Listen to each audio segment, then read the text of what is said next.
ಆತ್ಮೀಯ ಬಂಧುಗಳೇ, ನನ್ನ ಆತ್ಮೀಯ ಸ್ವಾಮಿಗಳಿದ್ದಾರೆ ಇಲ್ಲಿ, ಅವರಿಗೂ ಕೂಡ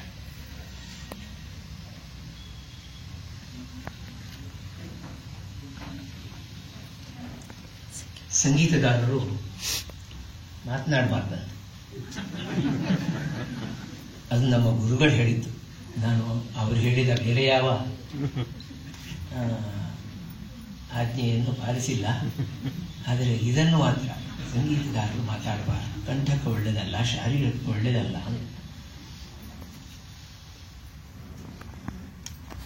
ಘಟಾನುಘಟಿ ಪ್ರವಚನಕಾರರು, ಸಾಹಿತಿಗಳು, ನನ್ನ ಆತ್ಮೀಯರು ತುಂಬ ಮಾತಾಡಿದ್ದಾರೆ.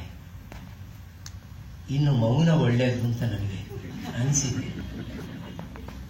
ಯಾಕೆಂತಂದ್ರೆ ಮೌನವನ್ನು ತುಂಬ ಸರಾಗ ತಗೊಳ್ಬೇಡಿ. ಅದನ್ನು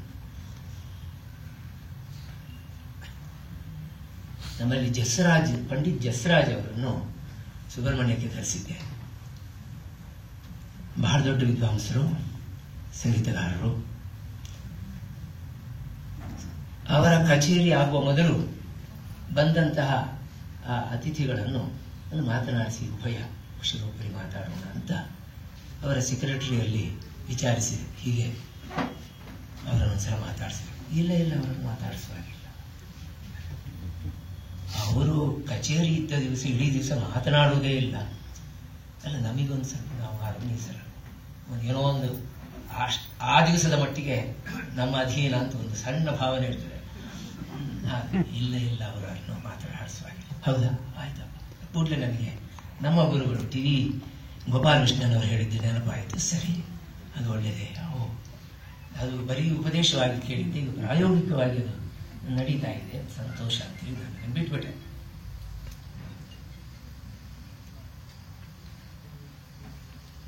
ಇನ್ನೊಂದು ನಾನು ಕಂಡುಕೊಂಡಂತಹದ್ದು,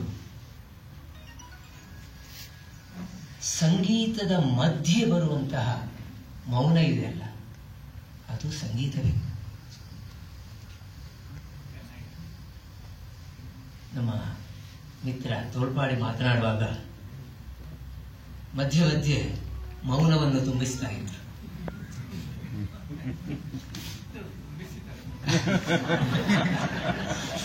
ಅದಕ್ಕೆ ಬಹಳ ಅರ್ಥ ಇದೆ. ಅದಕ್ಕೆ ಸುಮ್ಮನೆ ಅಲ್ಲ, ಅದು ಸಂಗೀತವೇ. ಆಮೇಲೆ ದೀರ್ಘವಾದ ಒಂದು ಗಾಯನ ಕಚೇರಿಯಲ್ಲಿ ಒಂದು ರಾಗದ ಪ್ರಸ್ತುತಿ ಆದ ಮೇಲೆ ಒಂದು 2 ನಿಮಿಷ ಬಿಡುವುದು ಬಹಳ ಒಳ್ಳೆ. ಕೂಡಲೇ ಹಾಡಬಾರ್ದು, ಇನ್ನೊಂದಕ್ಕೆ ಹಾಡಬಾರ್ದು. ಯಾಕೆಂದ್ರೆ ಅಷ್ಟರ ತನಕ ಆ ರಾಗದ ಒಂದು ಅನುಭವಿಸಿರ್ತಾರಲ್ಲ, ಅದು ಇನ್ನೂ ಒಂದು ಸ್ವಲ್ಪ ಸಸ್ಟೈನ್ ಮಾಡಬೇಕಲ್ಲ. ಹಾಗಿದ್ರೆ ಮಾತ್ರ ಅದನ್ನು ಇನ್ನೂ ಚೆನ್ನಾಗಿ ಅನುಭವಿಸಲಿಕ್ಕೆ ಸಾಧ್ಯ. ಅದು ಕೊಡುವ ನೆಮ್ಮದಿ ಇದೆಲ್ಲ ಬಹಳ ವಿಶೇಷವಾಗಿರುವಂಥದ್ದು.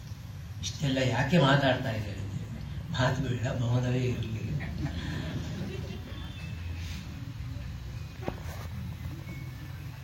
ಈ ದಿವಸ ಈ ಪುಸ್ತಕ ಬಿಡುಗಡೆ ಮಾಡ್ತಾ ಮಹನೀಯರು ನನ್ನ ಬಗ್ಗೆ ತುಂಬ ಒಳ್ಳೆಯ ಮಾತುಗಳನ್ನೆಲ್ಲ ಆಡಿದರು.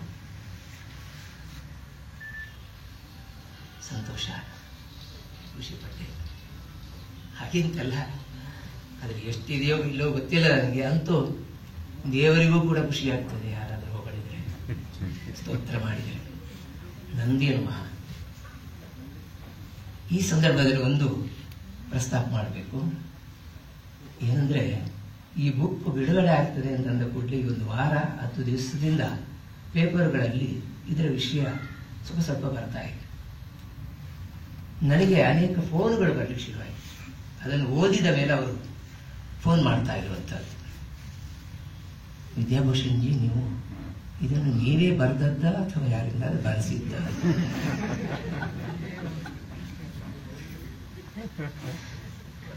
ನನಗೇನು ಗಾಬರಿ ಆಗಲಿಲ್ಲ, ಬರೆದದ್ದು ನಾನೇ.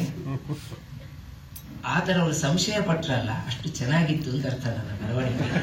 ಅದು ನನಗೆ ನೀಡಿದ ಪ್ರಶಸ್ತಿ.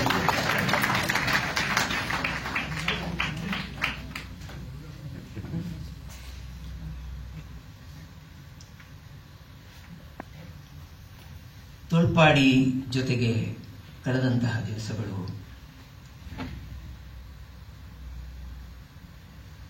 ಯಾವತ್ತೂ ನನ್ನ ನೆನಪಿಗೆ ಬಂದೇ ಬರ್ತದೆ.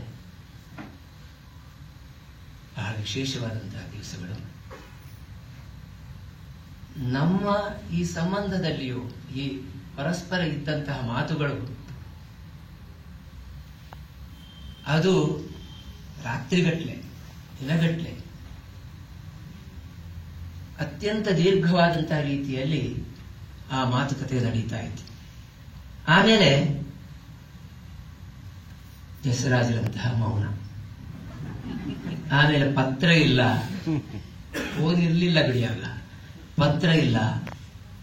ಯಾವತ್ತೂ ಒಂದ್ಸಲ ಲಕ್ಷ್ಮೀಶ್ವರನ್ನು ನೋಡಬೇಕು ಅಂತ ಅನಿಸಿದ್ರೆ, ಮಾತಾಡಬೇಕು ಅಂತ ಅನಿಸಿದ್ರೆ ಒಂದು ಲೆಟರ್ ಹಾಕು, 2 ದಿವಸ ಬೇಕಲ್ಲಿ ಹೋಗಿ ಮತ್ತೆ ಅವನು ಬರಬೇಕು, ಮತ್ತೆ ಮಾತನಾಡಿದ್ರೆ 1 ದಿವಸ ಮಾತಾಡ್ತಾ ಇರೋದು, ಮತ್ತೆ ಹೋಗೋದು. ಈ ತರ ನಮ್ಮ ಅಂತೂ ಮೌನ ಅಲ್ಲಿಯೂ ಕೂಡ ಕಾಪಾಡಿಕೊಂಡಿದ್ದೀವಿ ನಾವು.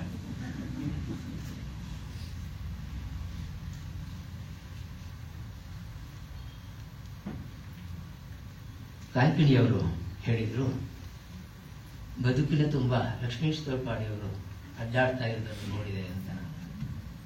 ಅದರಲ್ಲೇನು ಒಪ್ಕೊಳ್ಬೇಕು, ಅದು ಇದ್ದೇ ಇರ್ತದೆ. ಪ್ರತಿಯೊಬ್ಬನಿಗೂ ಪ್ರತಿಯೊಬ್ಬನ ಪ್ರಭಾವ ಇರ್ತದೆ. ನನ್ನ ಈ ಬರವಣಿಗೆಯಲ್ಲಿ ನಮ್ಮ ತಂದೆಯವರ ಕುರಿತಾಗಿ ನಾನು ಬರೆದಿರುವಂತಹದ್ದು ಅದು ಪ್ರಮುಖವಾದಂತಹ ಭಾಗ, ಬಹಳ ಒಂದು ಮುಖ್ಯ ಭಾಗ ಎನ್ನುವಂತಹದ್ದನ್ನು ಮಿತ್ರ ತೋಳ್ಪಾಡಿಯವರು ನನಗೂ ಅನಿಸಿದೆ. ಆತ್ಮಕಥನವನ್ನು ಯಾಕೆ ಬರಿಬೇಕು? ಇನ್ನೊಬ್ಬರಿಗೆ ಇನ್ನೊಂದು ಪ್ರಶ್ನೆ ಕೇಳಿದ್ರು, ನೀವು ಆತ್ಮಕಥನ ಬರಿತಾ ಇದ್ದೀರಲ್ಲ, ಇದೊಂದು ಸವಾಲು.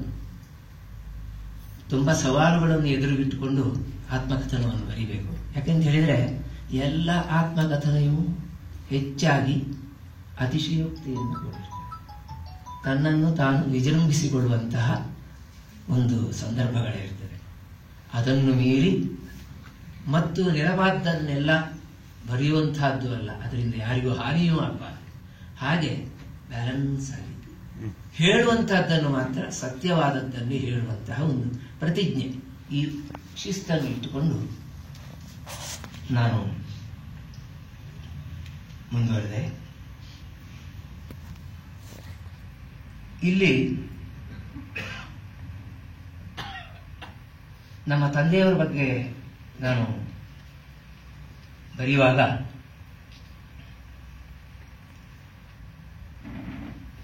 ನಮ್ಮ ಅಪ್ಪಯ್ಯ ಇಷ್ಟೊಂದು ನನ್ನ ಮೇಲೆ ಪ್ರಭಾವ ಬೀರಿದಾರೋ ಎನ್ನುವಂತಹದ್ದು ನನಗೆ ಆಮೇಲೆ ಗೊತ್ತಾಯಿತು. ಬರಿತಾ ಇರುವಾಗ ಅಷ್ಟೇನು ಹಚ್ಚಿಕೊಂಡೇ ಇರಲಿಲ್ಲ ನನ್ನ ಬದುಕಿನಲ್ಲಿ, ಆದರೆ ನನಗೆ ಗೊತ್ತಿಲ್ಲದ ಹಾಗೆ ಬಹಳಷ್ಟು ಹಚ್ಚಿಕೊಂಡಿದ್ದೆ. ಗೋವಿಂದಾಚಾರ್ಯರನ್ನೇ ಅವರಲ್ಲಿ ನಾನು ಕಾಣ್ತಾ ಇದ್ದೇನೆ ಅಂತ ತೋಳ್ಪಾಡಿ ಹೇಳಿದ್ರು. ಬರದ ಮೇಲೆ ನನಗೂ ಅನಿಸ್ತು ಹಾಗೆ ಇರಬಹುದು ಅಂತ. ಯಾಕೆಂತಂದ್ರೆ ವಿವಿಧ ಭಾಗಗಳನ್ನು ಒಂದೊಂದು ಮಜಲಿನಲ್ಲಿ ನಾನು ನಮ್ಮ ತಂದೆಯವರಲ್ಲಿ ಕಾಣ್ತಾ ಹೋದೆ. ಮೊದಲು ನಮ್ಮ ಅಪ್ಪಯ್ಯ ಅಂತ ಹೇಳಿದ್ರೆ ಬಹಳ ಸಾತ್ವಿಕರೇ, ಹಾಗಿದ್ದರೂ ಭಯ ಇತ್ತು. ಅಪ್ಪಯ್ಯ ಅಂತ ಹೇಳಿದ್ರೆ ಡೇಟೇ ಬಿಗಿಯುವವರು ಅಂತ ಭಯ. ಆಮೇಲೆ ನನಗೆ ಇಂಥ ಸನ್ಯಾಸವನ್ನು ಕೆಡಿಸಿಬಿಟ್ರು ನನ್ನನ್ನು ಹೇಳಿ ಸಿಟ್ಟು ಅವರ ಮೇಲೆ, ಭಯ, ಸಿಟ್ಟು. ಆಮೇಲೆ ವಿಷಾದ.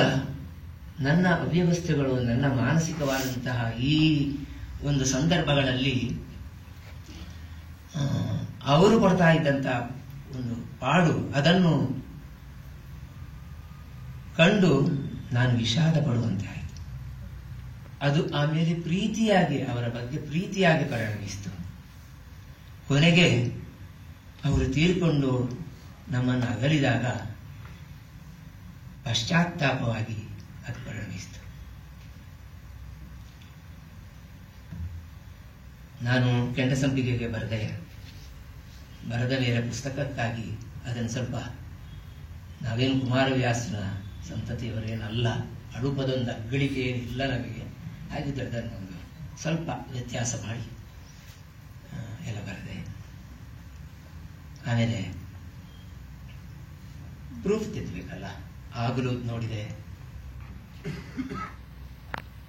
ಇಷ್ಟೆಲ್ಲ ಸಮಯದಲ್ಲಿ ಅಥವಾ ನನ್ನ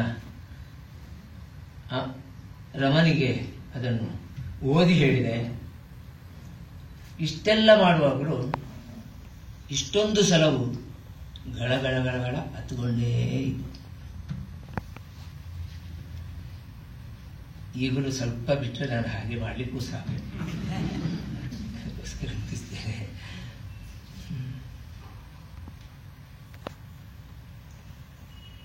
ಏನೆಲ್ಲ ಓದಿ ನನ್ನ ಮೊದಲ ಈ ಕೃತಿ, ಅದನ್ನು ರಿಯಾಜ್ ಅಂತ ನಮ್ಮ ರಶೀದ್ ಅವರು ಹೇಳಿದರು. ನನ್ನಿಂದ ಇನ್ನಷ್ಟು ಬೇರೆ ಬೇರೆ ಇಂತಹ ಕೃತಿಗಳು ಬರಲಿ. ನನ್ನ ಅನುಭವ, ಪ್ರತಿಯೊಬ್ಬರಿಗೂ ಅವರವರದೇ ಆದಂತಹ ಅನುಭವ ಇದ್ದೇ ಇರ್ತದೆ. ಅದನ್ನೇನು ಸಾಮಾನ್ಯ ಅಂತ ಬಿಡಬೇಕಾಗಿಲ್ಲ. ಅದನ್ನು ನನ್ನಿಂದ ಬರೆಸಿಕೊಳ್ಳುವ ಹಾಗಾಗಲಿ. ನನಗಂತೂ ಇವತ್ತು ತುಂಬ ಖುಷಿಯಾಗಿದೆ. ನಾನು ಮೊದಲಿಗೆ ಹೈದರಾಬಾದ್ ಚಾತುರ್ಮಾಸ್ಯದಲ್ಲಿ ಸ್ವಾಮಿಗಳಾಗಿದ್ದಾಗ ಪೇಜಾವರ ಸ್ವಾಮಿಗಳ ಜೊತೆಗೆ ವಾಚನ ಪ್ರವಚನವನ್ನು ಪ್ರಾರಂಭ ಮಾಡಿದಾಗ ಚಾತುರ್ಮಾಸ್ಯ ಮುಗಿಯುವಾಗ ಒಂದು ಅರ್ಧ ಗಂಟೆಯ ಒಂದು ಕಚೇರಿಯನ್ನು ಮಾಡಿದೆ. ಶುರುವಾಡುವಾಗ ನನಗೆ ಏನೇನೂ ಗೊತ್ತಿರಲಿಲ್ಲ. ಹಂಸಧ್ವನಿ, ಮೋಹನ, ಆರಭಿ, ಆಭೇರಿ, ಇದನ್ನೇ ಆ ಕಡೆ ಈ ಕಡೆ ಆ ಕಡೆ ಈ ಕಡೆ ಮಾಡಿ ವಾಚನ ಪ್ರವಚನ 1.5 ತಿಂಗಳು ಭಾಗವತವನ್ನು ಮುಗಿಸಿದ್ವಿ ನಾವು. ಆದರೆ ಮುಗಿಯುವಾಗ ಒಂದು 10-15 ರಾಗಗಳ ಪರಿಚಯ ಆಯಿತು ನನಗೆ. ಸುಮ್ಮನೆ ಹಾಗೆ ಹಾಡ್ಲಿಕ್ಕಾಯ್ತು. ನಮ್ಮ ಅಪ್ಪಾಯಿ ಹೇಳಿಕೊಟ್ಟಂತಹ ಕೆಲವು ಹಾಡುಗಳನ್ನು ನಾನು ಹಾಡಿ ಒಂದು ಅರ್ಧ ಗಂಟೆಯ ಕಚೇರಿ ಮಾಡಿದೆ. ರೇಡಿಯೋದವರು, ಹೈದರಾಬಾದಿನ ಕನ್ನಡ ವಿಭಾಗದವರು ಒಂದು 1/4 ಗಂಟೆ ನಮ್ಮಿಂದ ಹಾಡಿಸಿ ಅದನ್ನು ಪ್ರಚಾರ ಮಾಡಿದರು. ನಮ್ಮ ತಂದೆಯವರು, ನಮ್ಮ ಗುರುಗಳು ಎಲ್ಲ ಬಂದು ಕೇಳಿದರಂತೆ ಊರಲ್ಲಿ. ಆಗ ಪುಟ್ಟ ಶತಶ್ಲೋಕೇನ ಪಂಡಿತ ಅಂತ ಹೇಳ್ತಾರಲ್ಲ, ಹಾಗೆ ಒಂದು ಸಣ್ಣ ಸಂಗೀತಗಾರನಾಗಿ ಹೊರಬಂದಾಗ ಬಹಳ ಬಹಳ ಬಹಳ ಖುಷಿಯಾಗಿತ್ತು. ಸಂಗೀತಗಾರನಿಗೆ ಆಲ್ ಇಂಡಿಯಾ ರೇಡಿಯೋದವರು 25 ರೂಪಾಯಿಗಳ ಚೆಕ್ ಅನ್ನು ಸಂಭಾವನೆಯಾಗಿ ನೀಡಿದ್ರು. ಬಹಳ ಖುಷಿಯಾಗಿದೆ. 25 ರೂಪಾಯಿ ನನ್ನದೇ ಸಂಪಾದನೆ, ನನ್ನದೇ ಆದಂತಹ ಸಂಪಾದನೆ. ನಾನು ಪೀಠದ ಸ್ವಾಮಿಗಳಾಗಿ ಸಿಕ್ಕಿದ್ದಲ್ಲ, ನಾನು ಹಾಡಿದ್ದಕ್ಕೆ ಸಿಕ್ಕಿದ್ದು ಹೇಳಿದ ಖುಷಿಯಾಗಿತ್ತು. ದೊಡ್ಡಗಮಾರ ಸ್ವಾಮಿಗಳು ಹೇಳಿದರು, ಅದನ್ನು ನೀವು ತುಂಬ ಸಣ್ಣದಂತ ತಿಳ್ಕೋಬೇಡಿ, ಅದು ನಿಮ್ಮದು, ಬಹಳ ವಿಶೇಷವಾಗಿರು ಅಂತ ಹೇಳಿದ್ರು. ಹಾಗೆ ಇವತ್ತು ಕೂಡ ಮೊದಲನೆಯ ಈ ಒಂದು ಕೃತಿ ಬಿಡುಗಡೆಯ ಸಂದರ್ಭದಲ್ಲಿ ನಾನು ಏನೋ ಒಂದು ರೀತಿಯ ಒಂದು ಸಾಹಿತಿ ಆಗಿ ಬಿಟ್ಟೆ ಹೇಳಿ ಸಂತೋಷ ಆಗ್ತಾ ಇದೆ.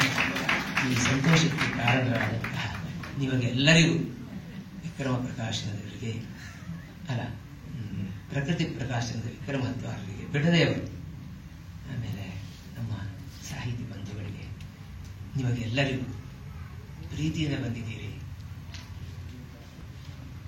ನನ್ನ ಅಭಿವಂದನೆ.